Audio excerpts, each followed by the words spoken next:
আমরা গোটা বাংলাদেশ ঘুরে ঘুরে দেখতেছি, আমাদের একটা দেখেই মনে হচ্ছে যে আগামীর বাংলাদেশ আল্লাহর কোরআনের বাংলাদেশ।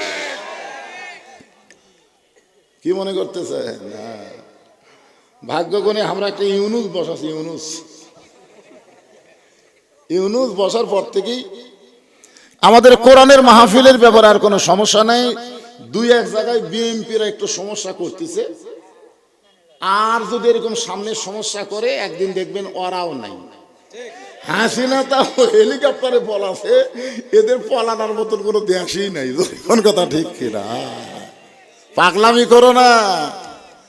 আজকে ফখরুল আলমগীর বলছে আল্লাহর কোরআনে নাকি রাজনীতি নাই, রাজনীতির সাথে নাকি ইসলামের সম্পর্ক নাই। শালা মুরতাদ, মুনাফিক, কাফের। সূরা মুলক পড়েন তো আপনারা, সূরা মুলক পড়েন। তাবারাকাল্লাযী বিয়াদিহিল মুলক ওয়া হুয়া আলা কুল্লি শাইইন কাদির।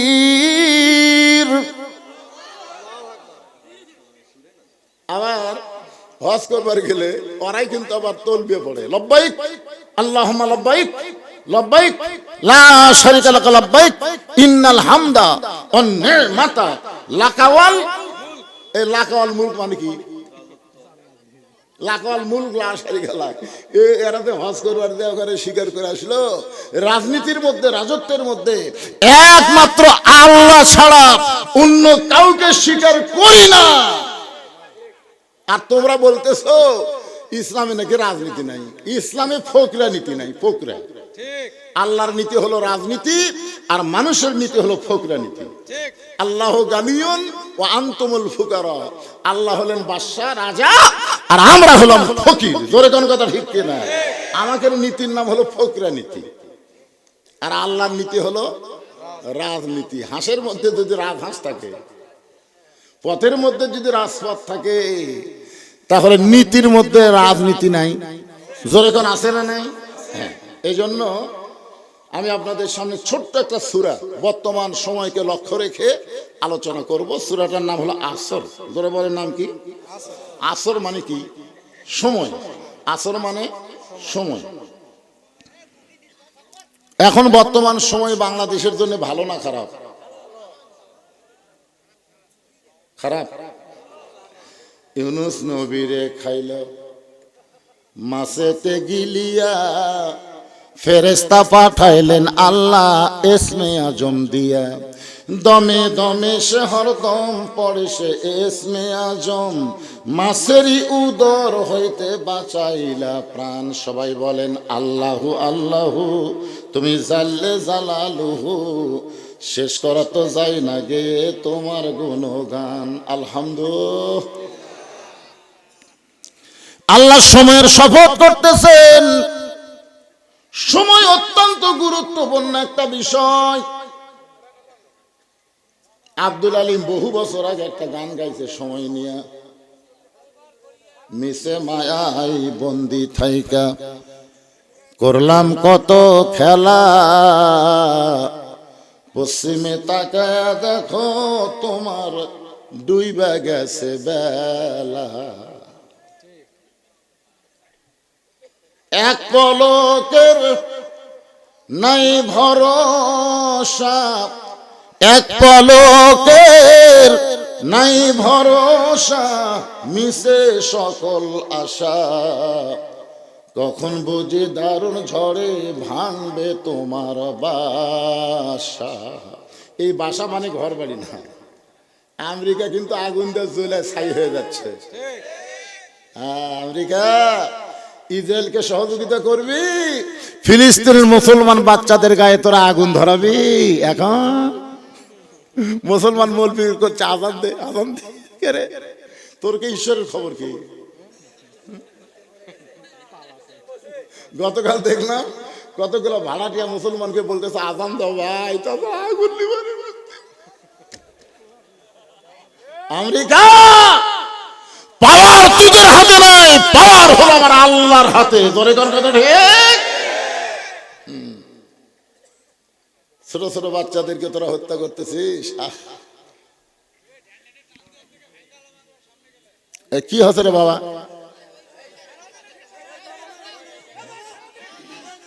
এই জনগণ খেবার আগে কামসার।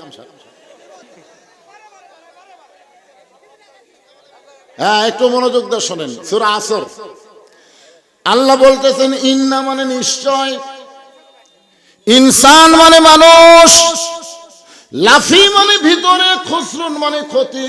ইন্নাল ইনসানা লাফি খুসর, নিশ্চয়ই মানুষগুলো ক্ষতির ভিতরে। ইন্না মানে নিশ্চয়, শাব্দিক অর্থ শোনেন। ইনসান মানে মানুষ, যেরকম ইনসান মানে, লাফি মানে ভিতরে, খুসরুন মানে ক্ষতি। নিশ্চয়ই মানুষগুলো ক্ষতির ভিতরে।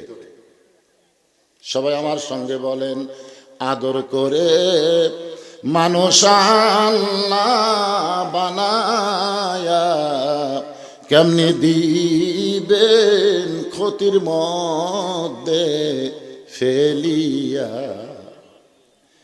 এই মানুষ সম্পর্কে আল্লাহ কোরআন শরীফে বলতে গিয়া 4টা শপথ করছে। জোরে বলেন কয়টা?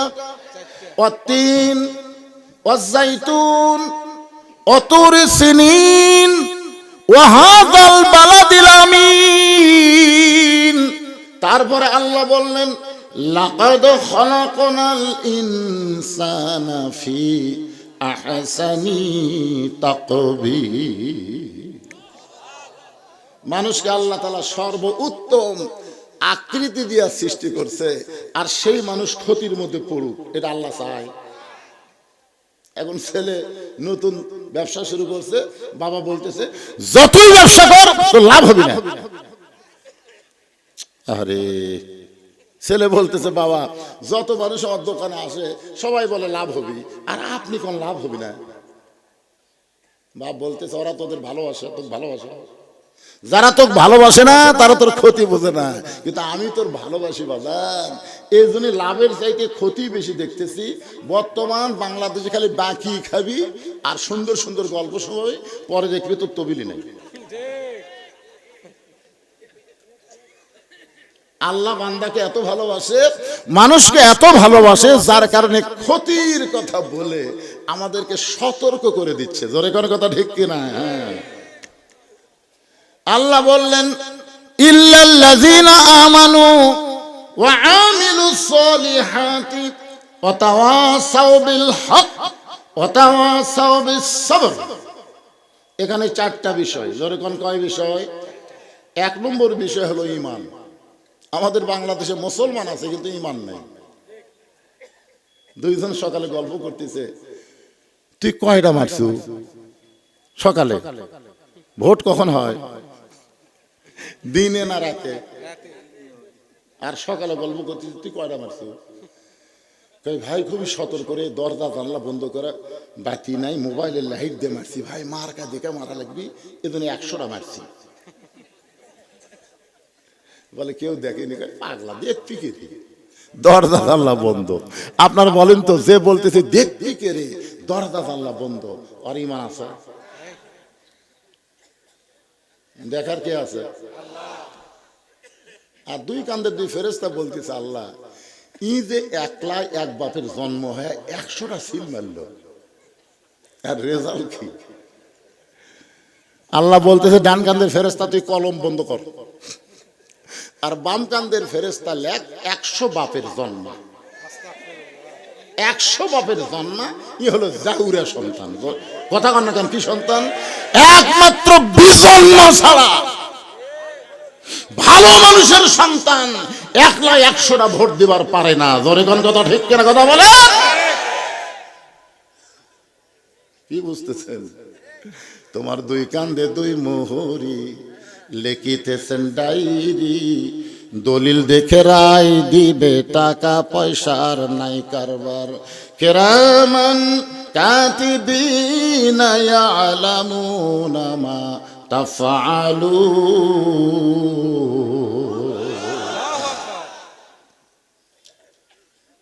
একটু মনোযোগ দিবেন। 1 নম্বর হলো ঈমান। আসরের নামাজ পড়ে জমির ধান দেখতে গেছে, আসরের নামাজ জামাতের সাথে আদায় করে জমির ধান দেখবার গেছে, যার দিকে ওপর জমির পানি চলমল করতেছে, নিচে এর জমির পানি নাই। ওই তখন চারিদিকে তাকাছে, কেউ নেই। আস্তে করে বসে আল কাটা দিয়ে ওই পানি দিয়ে হাত ধোছে, ধুই আবার দাঁড়ায় চারিদিকে তাকায় বলে আলহামদুলিল্লাহ, কেউ দেখেনি। আপনারা বলেন এর নামাজ আছে কিন্তু কি নাই?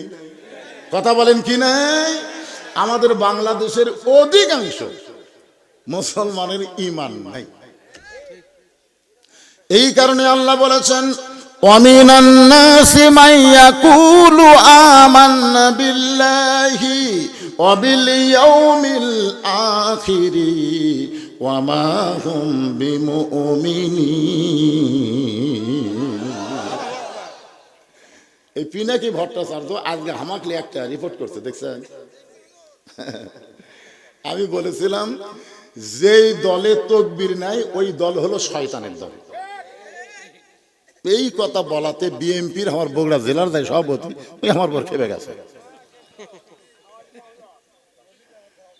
আপনারা বলেন তো, কোরআনের আয়াত যখন বক্তা তেলাওয়াত করে, এই আয়াতের তেলাওয়াত শুনলে আপনাদের ঈমান বাড়ার কথা কে কইছে? জোরে বলেন, কে বলছে?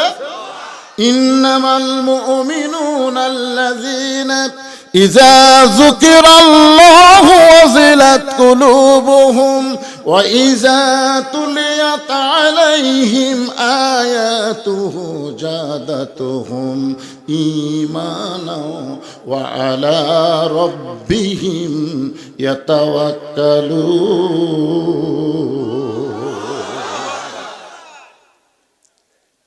এই জন্য আল্লাহ এক নম্বরে ঈমান। ঈমান যদি না থাকে তুমি যত ভালো আমল করো, এই আমল আল্লাহর দরবারে কবুল হবে না। নবীর চাচা আবু তালেব একজন ভালো মানুষ ছিলেন। কি ছিলেন? আল্লাহ নবী বলেছেন, সাহাবীরা, আমি যখন মায়ের পেটে ছিলাম তখন আমি এতিম হয়ে গেছি, কিন্তু দুনিয়াতে আসার পরে আমি এতিম ছিলাম না।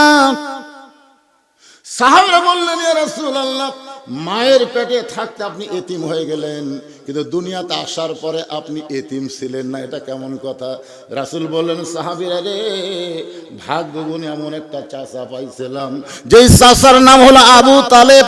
আমার এমন ভাবে লালন পালন করেছে, আমার যে বাবা নাই এটা কখনোই আমি বুঝতে পারিনি। শিশুকালে মইরা গেছে মা, গর্ভে থাকতে মরছে পিতা, নবী চোখে দেখলেন না। কে করিবে লালন পালন, কে দিবে সান্ত্বনা,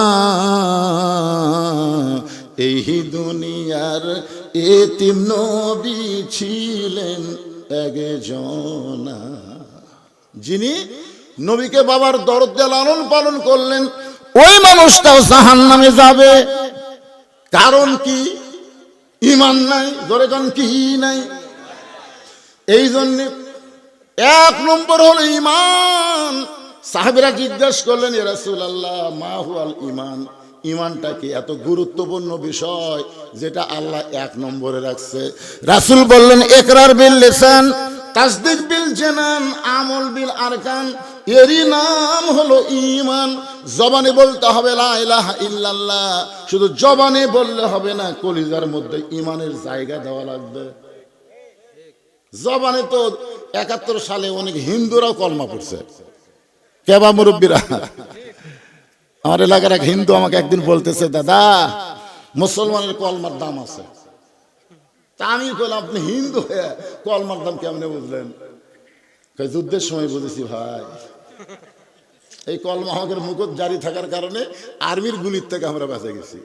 আমি বললাম, দাদা, খালি মুখে কলেমা জারি রাখার কারণে আর্মির গুলি থেকে যদি বাইসা যান, এই কলেমা কলিজার মধ্যে জায়গা দেন, আল্লাহ জাহান্নামের আগুন থেকে আপনাকে বাঁচিয়ে দিবে। আজ থেকে 15-20 দিন আগে আমার এলাকার যত হিন্দু, বুঝলেন, সমস্ত হিন্দু আমার মাদ্রাসা থাকছে। আমি তো ওয়াজ করে শুনছি, 1100 পাহাড় বউ বলতেছে সব হিন্দু আছে। আমি চিন্তা করলাম, হিন্দুর বিরুদ্ধে কোনো ওয়াজ করছি নাকি রে?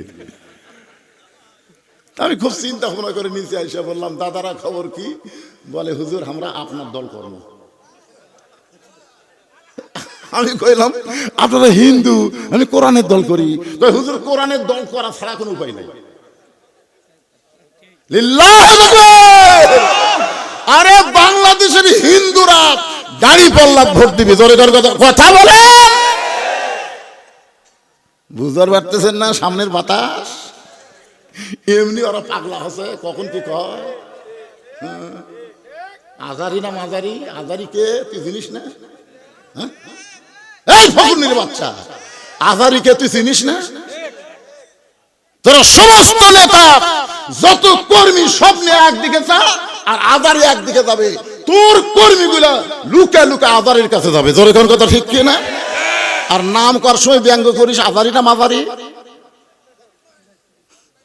পিঠন কাছে দিস।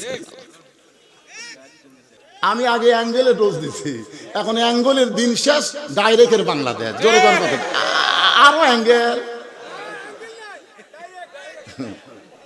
তাহলে একটু মনোযোগ দিয়ে শোনা লাগবে। এখানে এক নম্বর ইমান, ইমানকে ব্যাখ্যা করা হচ্ছে ইকরার বিল লিসান, জবানে বলতে হবে লা ইলাহা ইল্লাল্লাহ। শুধু জবানে বললে হবে না, তাসদিক বিল জানান, ওই ইমানটা কলিজার মধ্যে জায়গা দেওয়া লাগবে। ইমান যখন কলিজার মধ্যে সেট হয়ে যাবে, ওই ব্যক্তির কাছে জীবনের চাইতে ইমানের গুরুত্ব বেশি হবে।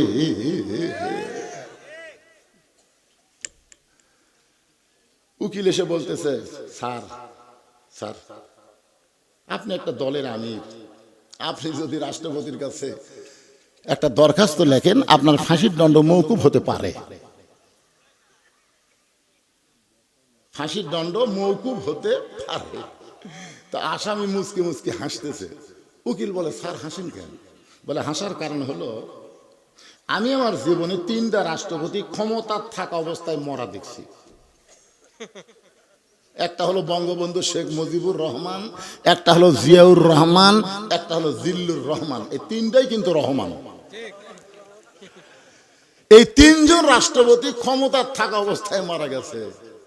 আল্লাহর বান্দা বলতেছে, নাম হলো মতিউর রহমান নিজামী হুজুর, বলতেছে যারা ক্ষমতা থাকতে নিজেরাই মারা যায়, কোন মুসলমান বাঁচার জন্য তাদের কাছে দরখাস্ত লিখবে না। এই শিক্ষা পাইছি আমরা জাতির পিতার কাছে, জোরে কোন কথা ঠিক কি না? উকিল বলতেছে, তাহলে আপনার ফাঁসি হবে। মুচকি মুচকি হাসি আর বলে, তুমি বলতেছো ফাঁসি, কিন্তু আমার আল্লাহ বলতেছে আমার মৃত্যুই হবে না। ওয়ালা তাকুলু লিমান ইউকতালু ফি সাবিলিল্লাহি আমওয়াতুন বাল আহইয়াউ ওয়ালাকিন লা তাশউরুন।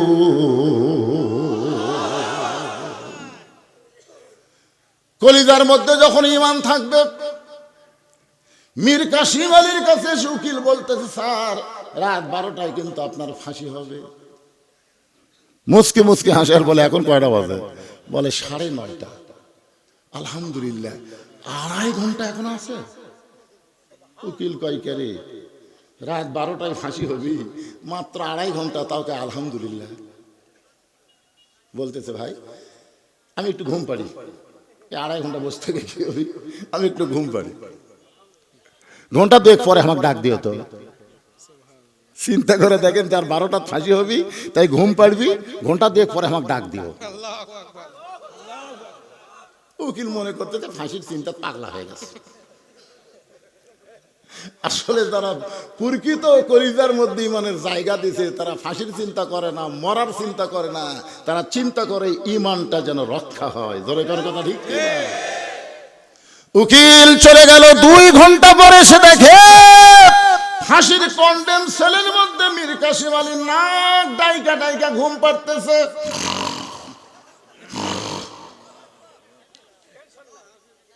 উকিল কয়, কে রে, মানুষ করে? আর 8 ঘন্টা পর তার ফাঁসি হবি, আর এ হারে ঘুম পাড়তেছে। পায়ের লোক নাড়াইছে, সঙ্গে সঙ্গে চেতন পেয়ে বলে, ভাই ফাঁসির সময় কি হয়েছে? বলে, স্যার এখনো 8 ঘন্টা দেরি। ওযু করে 2 রাকাত নামাজ পড়ে কোরআনের 2টা সূরা তেলাওয়াত করে উকিলকে বলতেছে, দেখো তো যে কয়টা পাঞ্জাবি আছে এর মধ্যে কোনটা সবচাইতে ভালো। বলে ভালো পাঞ্জাবি কি করবেন? বলে সেইটা পরে ফাঁসির মঞ্চে যাবার চাই। উকিল বলে আপনি কি শ্বশুর বাড়ি যাবেন? ভালো পাঞ্জাবি গায়ে দিয়ে আতর সুরমা লাগায়া মাথার চুল দাঁড়িয়ে হাসনার পরে বলতেছে, দেখো তো আমার কেমন লাগতেছে। উকিল বলে, স্যার আপনার ফাঁসি হবে, আপনার ফাঁসি হবে। বলে তুমি বলতো তো ফাঁসি, কিন্তু ঘুমের মধ্যে গিয়ে আমি দেখতে পাইছি ফাঁসির মাধ্যমে আল্লাহ তাআলা আমার 8টা জান্নাতের দরজা খুলে দিবে। তাসদিক বিল জানান, কলিজার মধ্যে যখন ঈমান ঢুকবে ওই মানুষের কাছে জীবনের চাইতে ঈমানের গুরুত্ব বেশি হবে। তুমি যতই চেষ্টা করো তুমি তোমার ঈমান বাঁচাবার পারবা না, তুমি তোমার জীবন বাঁচাবার পারবা না। তবে একটু চেষ্টা করো, আল্লাহ তোমার ঈমান বাঁচায়া দিবে।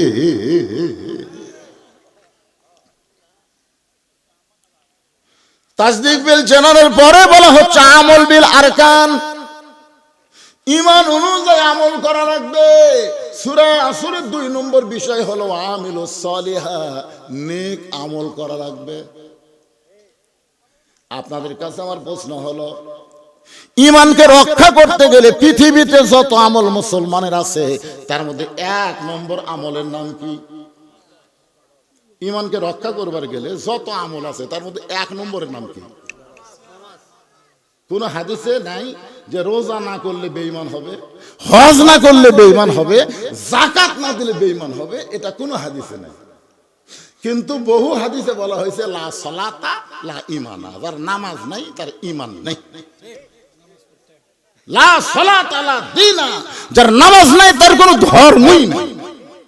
বাইনাল আবদি ওয়াল কুফরি তারকুস সালাত, বান্দার কাফেরের মধ্যে পৃথক করার জিনিসটার নামই হলো নামাজ।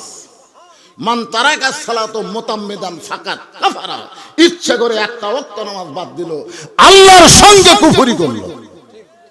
আপনারা বলেন তো, বাংলাদেশে আমি 42 বছর ধরে ওয়াজ করতেছি, এই নামাজের ওয়াজ, আরো কত আলেম এই নামাজের ওয়াজ করলো, কিন্তু এখন পর্যন্ত মানুষ তো নামাজ ধরলো না। নবুয়তের 10ম বছরে নবীকে আল্লাহ 5 ওয়াক্ত নামাজ দিল। এরপরও নবী মক্কা ছিল 3 বছর। মক্কা 3 বছরে নবী বললেন, আল্লাহ আপনি যেখানে নামাজের কথা বলেছেন কোরআনের শুরুতেই আল্লাহ বলেছে আল্লাযীনা ইউমিনুনা বিল গায়বি ওয়া ইউকিমুনাস সালাত। এই শুরু হলো, এখান থেকে আরো 81 বার আল্লাহ কোরআনে বলেছে নামাজ কায়েম করো। তা আমি তো নামাজ পাইলাম নবুয়তের 10ম বছরে, এখন 13 বছর চলতেছে। এই 3 বছরে গোপনে গোপনে আমরা নামাজ পড়লাম, কিন্তু নামাজ তো কায়েম করা যাচ্ছে না। আল্লাহ বলতে হাবিব মক্কাতে নামাজ, কারণ মক্কার ইমাম হলেন আপনি আর নেতা হলো আবু জেহেল। যেটি ভালো মানুষ ইমাম হবে, খারাপ মানুষ নেতা হবে, সেখানে নামাজ কায়েম হবে না। আজকে আমাদের বাংলাদেশের মসজিদের ইমামগুলো সব ভালো, কিন্তু সমাজের নেতাগুলো সব শালা খারাপ। কথা বলেন ঠিক কি না?